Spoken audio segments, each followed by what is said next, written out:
You are listening to a Geekcast Radio podcast.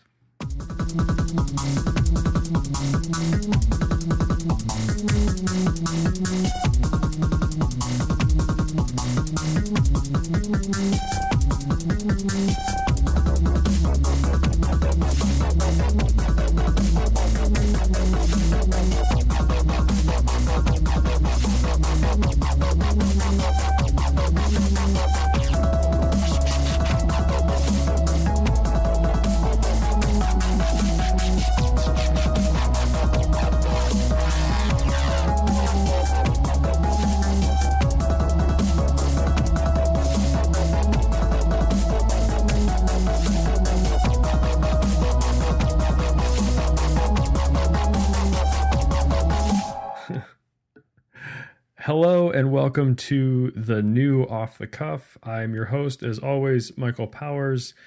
This new format we've got going on where each week the episode will consist of about 35 minutes of me sitting down across from a random host most of the time.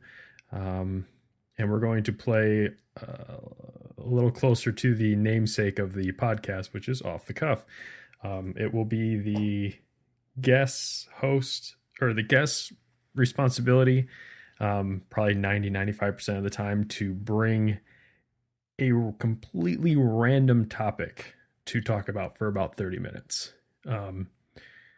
So with that in mind, I mean, obviously we're hoping for some feedback in the forums and in the forums and stuff like that. But we will also probably do some video game coverage because, like I said, we can talk about anything here. And just play it a little closer to the whole off the cuff namesake. So with that in mind, guest on our first show with the new format is a voice you probably all know and maybe love. I have Arthur Danner. Hi. I would say welcome back, but we've both been gone just as long. I know. So, welcome back to both of us? Welcome back us? Welcome back us? Yeah. So, I don't know. I just wanted and this show might go on a little longer because it's the first one, the inaugural one.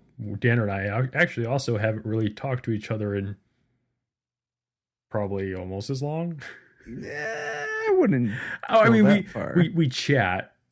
Chat with text and stuff, but there hasn't been any in-depth conversation. No. So this is kind of you guys are witnessing a little bro union. Yeah. Here for a little bit, but yeah, I wanted to do something that was fun and always constantly changing. And I thought the shorter show structure might lend itself to, get in and get out and get on with your life because we're all, the four of us are all pretty busy, and it won't. The new Off the Cuff isn't going to be just limited to Danner and Joe and Shanzi. I plan on having other hosts from around Geekcast Radio like Dan and Mike and Steve and Kevin all come on and sit opposite me. I've kind of, in my head, I kind of saw this like almost like a late night talk show kind of thing where I'm sitting behind my desk, like doing an interview more or less, but more just, two people, shooting the shit. So, so you want to get this underway? Sure. We can do that. What do you want to talk about tonight, Danner? Well, my thought was I've been compiling a list that may or may not ever get used. Tell me about it. Of the greatest video games of all time, according to myself. And while I was doing this list, I just was kind of curious, as there, in the opinions of every gamer out there, there's always these games that are like the best games of all time. But then there's also the games that are, near and dear to our heart that may not exactly get the recognition that we feel that they deserve. So I basically I would call this segment or the topic the over under, if you will, the most overrated games and the most underrated games, and why do you feel like these underrated games deserve the prestige that they don't seem to get, and why do we just not get why some of these games are considered the best of all time? Yeah. I'm actually kind of glad that you tipped what your topic was going to be before we actually sat down because since you It's a thinking man's topic. yeah, and it's not, I mean, obviously we could totally do it off the cuff, but I've been excuse me. I've been since you mentioned it in the Facebook chat, I've been constantly, in between refreshing my web browser, constantly trying to come up with, because you said pick two. Um, Yes. so holy cow, why don't you go first? Well, my first one's almost a combo one because I'm and granted, this is more of a I don't understand why one's overrated and one's underrated. And they're both highly revered games, but one I feel is doesn't deserve the prestige that it's given, and I feel it gets the prestige that is given because well, I'll just instead of dancing around the subject, Final Fantasy VII has always been a game that I think it's a good game. It's fun. I don't understand why it just gets the prestige that it does, but I do understand because I feel it's overrated because I feel that it was one of the first games that everybody picked up when they first got into gaming in the PlayStation generation. So I feel like those of us that were suffered through the rest of the Final Fantasy games or enjoyed the rest of the Final Fantasy games, I feel the people that hold 7 on such a high pedestal never experienced the beginning of the series. And it seems to me that's where they jumped in and put it on this pedestal because it was their first big experience with Final Fantasy VII, and it was, considered the best at the time. Where I feel that it was okay, it was a good game, but 6 was way better, and I feel that 6 is the better game. And it's like I've said, 6 and 7 are both considered the two great games of the series. For some reason, also Final Fantasy X is held in those regards, which I've never understood. Because I think that game's shit. Uh, but I'm not talking about that one. So I personally don't understand why 7 is held as highly as it is when I feel that 6 has always been the superior game. For future reference in the show, I think because to avoid the lot of like, yeah, I agree with you, and then nothing ever again is said. There's a whole bunch of like just everyone patting each other on the back going on. Um, I know that some people kind of like it, at least when you and I get on each other's nerves. Always. So I made the decision that I was going to attempt to take an opposing viewpoint, like even if I agreed, like do the devil's advocate thing or something here, right? But Final Fantasy VII is also one of the games that crossed my mind when I thought of the most overrated. And like you, I think that it was a lot of people. I don't think it was like their first like game necessarily for the PlayStation. Well, hold on. I think it was more like anyone that was a fan of Final Fantasy was a Nintendo fanboy, right? Mm-hmm. And I feel like, yes, you're right, that Final Fantasy VII was the first game that those people bought that got them into a system that wasn't Nintendo. Correct. And I feel like, yeah, I agree that has a lot more. I feel like that has a lot more to do with it because that was like the gateway drug, right? That opened everything. Yeah. I'm guilty of that, and I didn't like Final Fantasy. My first role playing game was Chrono Trigger, Woo-hoo. and then it was Secret of Mana. I've never played Final Fantasy, but when Final Fantasy VII, everyone saw the first shot of Cloud on the bike, and it was coming to the PlayStation, I was like, I gotta have it. And I've talked about that before on Off the Cuff. Like I owned I own a memory card in Final Fantasy VII before like 3 months before I had a PlayStation. Um, so yeah, like a lot of people, that was my gateway into a larger world of video games, and I don't regret it. But I don't, I don't know. There's so many other better things that have come out of that gateway. I feel like it also that was like one of the first, also kind of like the first like shot heard around the internet, if you will. Well, With, I mean, spoilers by now if you haven't had Final Fantasy VII spoiled, spoiled for you, but Eris or Aerith dies. Like I figured that's one of the first things I remember, like in the early internet days when I was on the internet. That was one of the things that like shot around. yeah. And that's the other thing, and I think that's another reason why it's held with such high prestige is because of the fact that it's one of those games that it's the first time a story has been so you get so into it, and then one of your main characters dies fairly early, like for an RPG, fairly early into the game. First disc. First disc.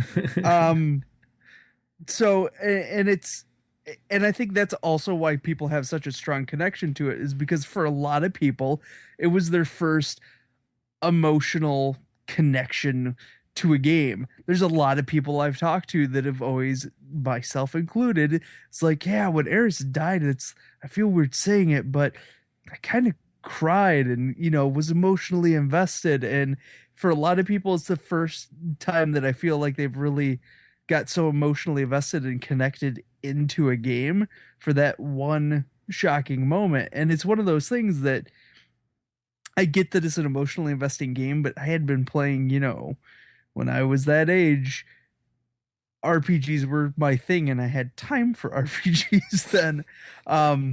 And I played a lot of them, and to me it was a really touching and shocking moment, but a moment, like for me, just a moment doesn't make the entire game. And people I talk to, they're like, yeah, after that point I kind of fizzled off and I didn't really finish the game. But That's so early to give up. I know, but Well, but I still regard it as one of the best games ever, and it's just like, dude, no, I play it on a hole. that's crazy. For the whole Eris thing, like that was spoiled for me before I started playing the game, because like I said, I didn't actually wasn't actually able to dive into it for like 3 months after it came out. Well, and I didn't get it until later, but I was gonna say when I bought, it was I know you bought it before your PlayStation, but I was gonna say when I got my PlayStation, I bought it. It was the game I bought with my PlayStation. It was the reason I got my PlayStation was same, seven. well, same Well, same here. for you. I just didn't, jump out and buy the game and the memory card first. I bought it all together. Well, the reason being was it came out in September. It was way cheaper for me to get the game and then wait until Christmas and get the PlayStation for free. I almost want to say I had a greatest hits edition of it. For some reason, I think I waited that long. But for me, I mean, I didn't get that. I didn't come away from Final Fantasy VII with that at all. Like Chrono Trigger was that for me, like that. Well, and yeah, same for me. I was gonna say Final Fantasy One, Final Fantasy Two, and Final Fantasy Six and Chrono. Like I had played all those games, and like just, there's some serious in-depth storytelling going on in all of those Final Fantasy games, but it didn't have those super swanky polished, cutscenes that. Yeah, let's talk about super swanky polished cutscenes. Holy. They look like crap now. I know why people want that game updated. I totally understand it. And it's one of those things that I would kill for a 6 upgrade and redo, but so that is, we both agree that that was a very overrated game. Now, in the interest of time, when I think of the first thing I think of when I think of like an overrated game, well, an underrated game. Let's see here. Just side note, the first overrated game that sprung to my mind was Destiny. I didn't even. I'm still I don't want to talk about Destiny. That was the first one that I'm that like, sprang to my I'm still mind. angry. It's like a fresh wound. It's just festering. I mean, it smells like gangrene at this point in Change the time. band-aid, man. I know, and I'm just like the second expansion pack's about to come out, and all I like see is articles that just go, "This is gonna be the thing that brings Destiny back and is gonna, make all the waiting worthwhile." And it's like, Not if I have to pay for it. fuck you guys. It should have been in the main game. I mean, So I it just God, why it's like that damn picture that I sent you. We get the bun of the burger when we spend our $60, and then in order to get the beef, the pickles, the tomato, and the cheese, I gotta pay extra money to get all of them in DLC. And in order to okay. have a decent sandwich, Wait a I second. I will take the spent other like side of this one. $120. I will take the other side of this one. Go I for it. I totally agree with that illustration that you put in there. However, if you have to think that I part of me was thinking about this today because Jason sent me the same image and I was like, ha, Danner shared that with me yesterday. Um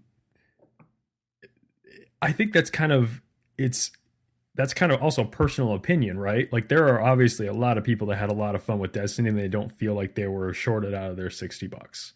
Obviously the amount of time that we put in the game is, still that was definitely worth like a $60 game. Were we bummed that other stuff wasn't in there? Yes, but I feel like that still was a uh between the entire sandwich that was Destiny, I feel like that was worth like the $60. But knowing what was the way that game was publicized and the way it was, the PR for that game, that's what actually made it feel like it was just like two loaves of bread instead of like everything in the middle. But the other thing I was thinking of, like there are a lot of games that don't nickel and dime you to death. Like Tomb Raider Correct. is pretty solid. I don't even think. I mean, I think they have DLC for that, but I don't. I think it's like multiplayer skins or It something was like that. multiplayer stuff, yeah. So there's that. The Arkham games have all been pretty good. The Uncharted games have been really good. Yeah. It just comes down to. I think it comes down to like what you feel your $60 is worth. Like I guess for me, when it comes to Destiny, the best way I can describe how I feel is I feel that this game was produced by Peter Molyneux. I can see that. That's exactly. I feel like it was super hyped up. I feel like they made all these promises and just it didn't live up to the expectations of what they were hyping. So you heard it here first. Destiny is this generation's Fable. Yep, that is exactly what I was getting at. So, all right. So underrated game. Hmm. I get a big one that sticks out for me. I, There's two big ones that stick out for me. Now here's what's interesting because you got this out of doing your list. I also compiled my list yesterday, and I realized I kind of went down. Almost every game I ever played was on my list, and I realized I didn't play that many games. Like, and if it wasn't like any game that wasn't on there, obviously wasn't worth being rated. Like I really went through my head, my memory as best as I could. I was like, okay, what did I have for the Nintendo? What do I remember playing on the Nintendo? If I remembered playing it, it went on the list. Hmm. Um, because that meant somehow I had played it enough to warrant it being considered a favorite game. Well, But and at the end of the day, gaming for me didn't become a huge thing until like the 360 PS3 generation because that was the first generation I had disposable income yeah. and I could buy a game whenever I wanted versus waiting for like Christmas or my birthday or something to roll around or scrounging up $50 to buy a game. So when I'm sitting there and I'm thinking of all the games that I've played, one of the most underrated games, but I feel like it was underrated only because not critically, but sales wise, was Mirror's Edge. Hmm. That's the first one that comes to mind when I think of an underrated game. So I'm interested to see what yours is because I know you tend to you favor a lot of things like more from like your childhood, like Link to the Past. And I'm not saying that's an underrated game. I'm just saying No, I like was gonna say that. the ones that I picked for my underrated games I feel are legitimately underrated. Um, like for me, I think Mirror's I can see where you're coming from on Mirror's Edge, but I feel like Mirror's Edge was more of it was a critically acclaimed game, but the audience just wasn't there for it. Right. And it was also a game where I understand why it didn't appeal to everybody because it was a game for me that I got about halfway through and I was like, okay, I'm kind of done with this. Um, it was pretty and I liked the concept. For me, I had a really hard time connecting with the game and getting into the game. I liked it for the fact that it was different, but it was one of those the moment I hit like a wall and couldn't figure out where to go in the game, I was just kind of done. I think the other reason it sticks out for me too is because that came out in what was that 2008, Mm-hmm. and that was the fall where EA was had like opened themselves up for like new IP Yeah, to try new things. We got Dead Space that fall, and Mirror's Edge were like the two big ones. yeah, And Dead Space is the one that took off running, and Mirror's Edge is the one that got left for almost a decade now before we'll see a yeah. sequel. Well, and I'm no stranger to being a big fan of games that don't take off with the mass audience. I was gonna say because Psychonauts has always been one of my favorite games, and I'm not. That's a drum that I've beat on for a long time, and I feel like it has the recognition, and people know about it, and just people choose not to play Well, it. let's talk about a game But to where me, that's not a game I wanted to talk about. well, let's So you know what? That's a good. It's interesting that you bring that up because you said that you hit a wall in Mirror's Edge and didn't know where to go. yeah, That happened. I have Psychonauts. I bought it on Steam and I was trying to play it and I hit a wall and couldn't figure out where to go. yeah. All right. And, So and I get that. I got stuck on that game multiple times the first time I played it but too. I'm not knocking on Psychonauts at all. I've heard nothing but good things about it. And also, anyone knows from off the cuff, I mean, I'll ask questions about stuff, but I generally don't like to have my own opinion on something unless I've played said thing. So For me, and it was fairly. I played it within the last 2 years. It was a PS3 um, game, an Xbox 360. It's Spec Ops: The Line, and I know I've briefly touched on the game before, and I feel it's one of those games that I think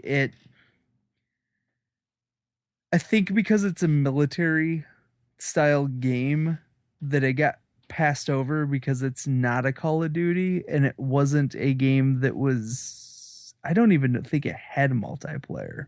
I don't think it did either. Um and it was a narrative driven military game. And the interesting thing about the game was the fact that it had probably one of the darkest, grittiest stories that I've ever seen in a military game. Now, it's a little buggy. It's not as bad as half the shit I've seen on the current generation. Um, it was a little buggy and some of the mechanics weren't, amazing about the game, but it was one of those games that the story was so well flushed out and so well acted by the voice actors that it makes those other things that are issues in the game just kind of fall to the side. And it's one of those games that I feel if people are burnt out on military games, it's a game that they should check out because of the fact that it's a breath of fresh air, but also I want to put it's a very hard game to play because it puts you in some situations that you would probably never ever want to be in. It is very, very dark, but it is just amazing storytelling. Um, I haven't played it, so I can't. That's one of the I've heard nothing but good things about it. I just nothing about it. I'm not a big military shooter guy. Well, Yeah, I and like that's the the. thing. It's kind of like a I would almost say it's military style, but it almost plays like Gears. Because it's a cover shooter. I shouldn't really say that. I should say it more of I'm not big into because it's a first person shooter, right? No, it's third. Oh, I thought it was first person. No, it's See, third. that shows you how little I know about that game. So And it's one of those games like you can find it for PS3 and for Xbox 360 for 15 to 20 bucks, I want to say you can get it for now. At one point in time it was a PlayStation Plus freebie game.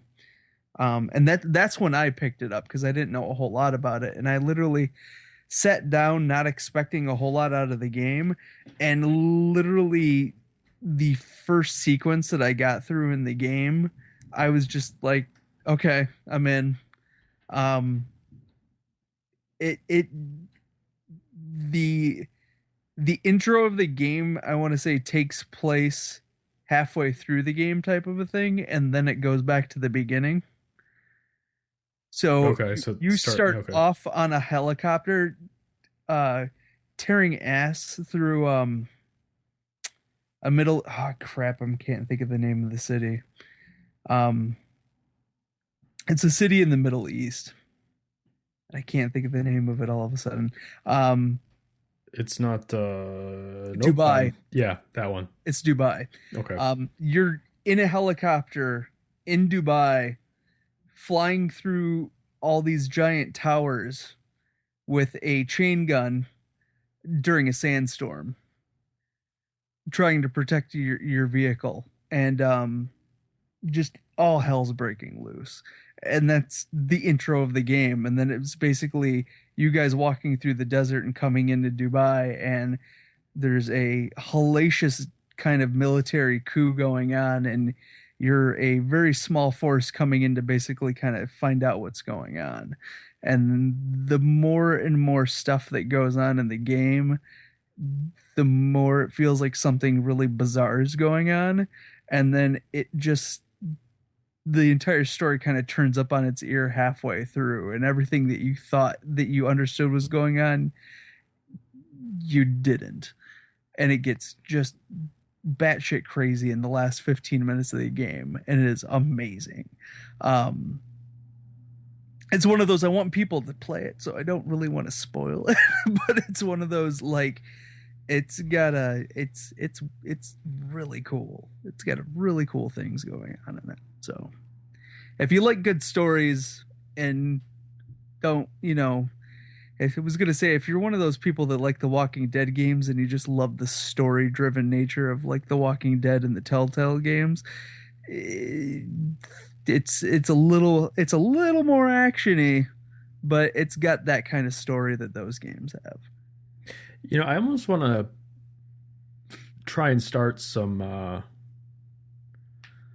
shit by Go for it. saying Arkham Asylum is overrated.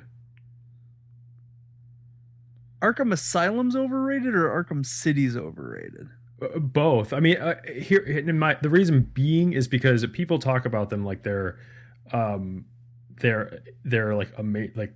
Don't get me wrong. I enjoy Arkham Asylum, but at the same time, I can sit back and the outside of like the combat, like I'm trying to look at the when I'm saying this, like I'm looking at like the base gameplay mechanics. Like if you want to talk to me about how awesome the story in Arkham Asylum is, I'm not going to argue with you.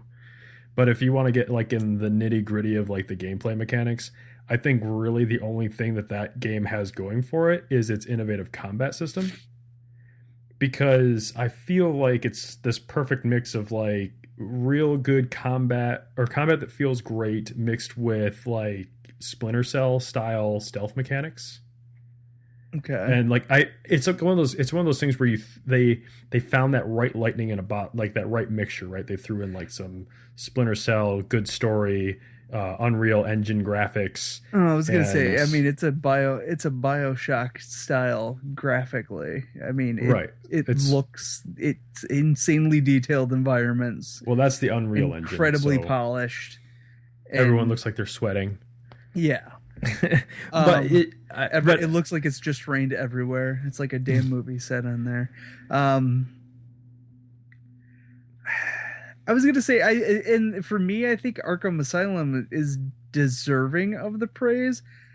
To me, it's City that I don't think deserves the no, praise. City absolutely does not deserve Um, the praise it gets. like I said, and I believe, I think man, way back when we talked about City on Off the Cuff, I believe I still stand by my description of the game as a ADD fever dream. Um, where there's just so much shit to do in that map that only somebody with severe ADHD would be able to handle that game at any great pace. Um, because they just bombard you with shit in that game the moment you get out of that intro session. Yeah, And it just, the entire game feels like a mess. Like there's a specific way to play that game where it doesn't feel like a mess. And it's only if you tear through the entire main storyline and then go back and do everything else, where is the only way that game doesn't feel like a goddamn mess. you know, I did that. I still feel like it felt like a mess, but the only reason is because I adhered the the way the story played out in Asylum, where everything was there for a purpose, and the story at least got you involved in what was going on. The example I bring up for City is that I never ran into the Riddler Okay. because you get the little like radio thing and you can dial in and hear radio communications, and I heard the thing going on at the church Yeah. where the whole Riddler thing like starts out, but I was like, nope, the game will make me go over there when I need to go there. And the story never makes you go there. Nope. And it's like there's so many individual stories going on in that game, and that's exactly what they are, is they're individual stories. None of them relate to each other. They are all separate, and they just don't, there's no connectivity. And that's one of the cool things about, that's one of the, I think the charming things that is going on in Asylum versus City, is the fact that it is an open world, but there's multiple things going on, but they're all related to each other and they all connect together, and it's all one giant storyline. Where with City, there is one separate main storyline and there is a bunch of individual storylines that are going on throughout the city, and they just don't bump up against each other. They don't get messy with each other. They just don't intermix with each other. Even Origin, I feel Origin's the same way as City. I think Origin was a little easier to maneuver just due to the fact that we were used to the shit that was in City. Possibly. But at the same time, I didn't feel like there was something on the map that I didn't need. I feel like they did a better way of. I didn't feel overwhelmed in Origin. I think the difference between Origin and City is that Origin gives you it, like at least takes you like the story will show you something new that you can do, mm-hmm. and then like it'll never ask you to do it again. Kind of like how the trophies were in Assassin's Creed Unity.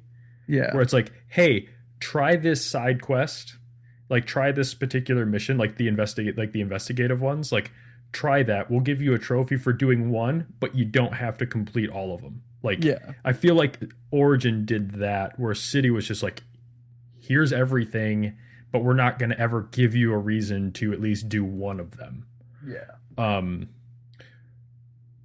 One last one, and I guess we can kind of debate this one because I think this will be a good one. Over under, just for funsies, GoldenEye 007. I'm assuming you're saying it's overrated. I'm curious. I just want to ask you if you think it's over or underrated. I definitely don't think it's underrated. Do you think it's overrated?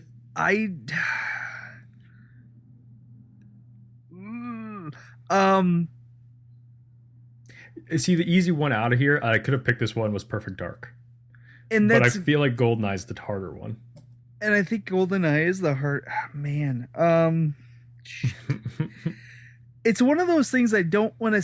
Okay, yeah, it's fucking overrated. Uh, like in summer. Okay, here's where it's one of those things that I have a hard time like blasting a game that I think is kind of responsible for anything. I give props to any game that kind of invigorates the genre or moves the genre forward, Sets the tone. sets the tone. And I feel like 007 set the tone for first person shooters. Um, do I think there's a lot more? Do I think there's better first person shooters out there? Yes, I think there's a fuck ton better first person shooters out there. Um, it's one of those, and I'm gonna pose this to anybody who's like just twisting in their seat right now listening to this. Go hook up an N64 right now, sit down and play that game, and then you tell me how good it holds up, and then you come back and you complain to me, because that game is just looks like balls and ass. Like, I don't know what our obsession was with that game when it originally came out. It just is, oh god, like if I tried to play it now, it would just give me a splitting headache, especially trying to play 4-person split screen I on think the that's any TVs N64 on the game. TVs that we played them on. Holy shit. Just wow. Just the thought of sitting on a 24-inch TV, like tube TV, split into 4 screens, just like even thinking about it, it makes me a little pukey right now. Just because, I mean, like, it was cool for what it was when it came out. It innovated the genre. Me personally speaking, I'd rather play Perfect Dark any day of the week over GoldenEye. I just like Perfect Dark more. But man, I just and it kills me because I'm a huge James Bond fan. I just when I hear people, like, I've heard it twice at work this week where somebody's been like, man, just give me an N64 and a copy of GoldenEye and I'll be happy for days. No, you won't. You're lying to No, yourself. you won't. You are a pretentious asshole and you're just saying things that sound good together. That's all I hear. I'm just gonna pick the most nostalgic thing I can think of that everybody likes, and then everybody will give me praise for it. I think the appeal of GoldenEye was the whole like college dorm, all your friends over, like, and not necessarily college dorm, but all your friends coming over. Because again, the N64 was also the first 4-player console. Yeah, but honestly, that didn't need an adapter. When I was in college, you know what we were playing? We were sitting on the giant big ass screen TV and we were playing Mario Brothers 3. That's our nostalgia that we were playing. We didn't give a shit about playing 4-player together. What multiplayer games were we playing in college? We were playing SmackDown versus Raw. That's what we were playing. Yeah, but I'm saying but I'm also saying with your friend, like when that game when 007 came out, none of us were in college. Yeah. I'm just saying, like, it was also us just hanging out with our friends, like, you know, sleepovers or whatever. I do remember having fun with the multiplayer in the game. My cousin and I decided we would always turn on paintball mode, which I'm a huge fan of, as anyone's ever heard me talk about.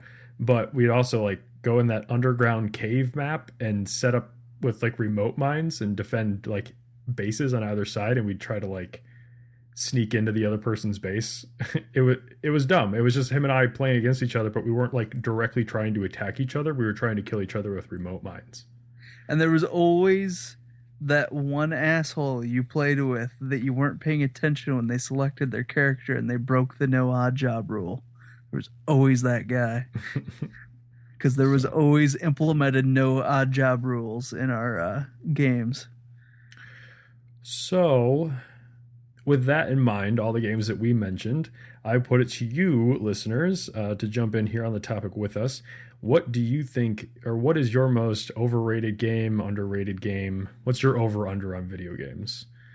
Leave your thoughts and comments in the comment section below, and or on the website. And yeah, so you can find the podcast on geekcastradio.com. You can also find us on iTunes by searching for Off the Cuff. You can find myself on Twitter by looking for @BoothNinja81. Danner? You can find me on Twitter @ArtDanner. Yeah, and that's it. So, yeah, let us know what you think of the new format. Just give us a couple more episodes before you cry foul and say you want us to go back to the old thing. Quite frankly, I just don't think that me and Sean can be in the same room anymore. I'm hoping that like the other guys might bring slightly more random topics, but I'm kind of hoping that, you know, the off the cuff guys, the staple of off the cuff guys, might bring more video gamey stuff. So we can at least cover that for Geekcast Radio. Well, that's fine. I'm never bringing a video game topic again if that's what you're just going to use me for. No. I'm not holding you to that. I'm just kind of hoping that's the way it kind of shakes out. Okay. And it just so happened that our first episode back has to do with games, which is great because I've been wanting to talk about this stuff. So, yeah, I will have to come up with a new sign off. Until next week, shake a leg. Or your wiener.